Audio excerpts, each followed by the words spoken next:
Alors là, je vous dévoile ma meilleure recette de brownie au chocolat healthy sans aucun gramme de sucre ajouté. Aucun.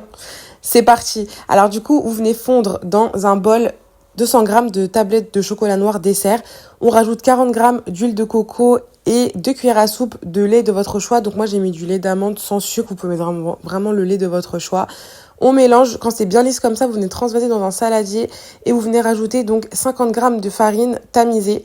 Ensuite, vous allez rajouter la moitié d'un sachet de levure chimique.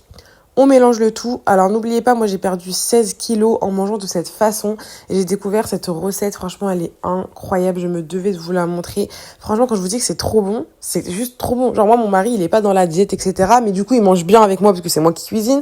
Et même lui qui est un gars du sucre, il est en mode... Mais il est trop bon ce gâteau et pourtant il n'y a pas de sucre dedans. Après, pour apporter de l'onctuosité à votre gâteau, on vient rajouter donc 100 grammes de compote. Donc là, moi, j'avais des petits berlingots, donc c'est largement suffisant si vous avez des berlingots, parce que dans les berlingots, vous avez que 90 grammes.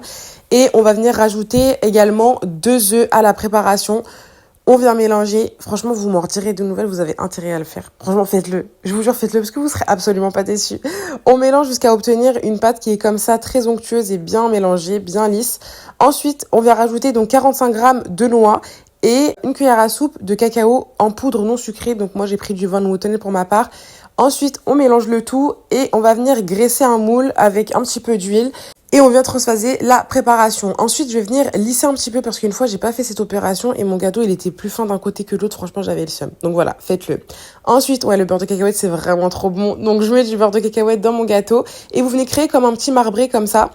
Ensuite, direction le four pendant 15 minutes à 180 degrés et regardez-moi ça. Il est pas trop bon. Dites-vous qu'il est aussi bon que beau. Genre, c'est une dinguerie. Bref, faites-le et vous m'en redirez des nouvelles. C'est une dinguerie.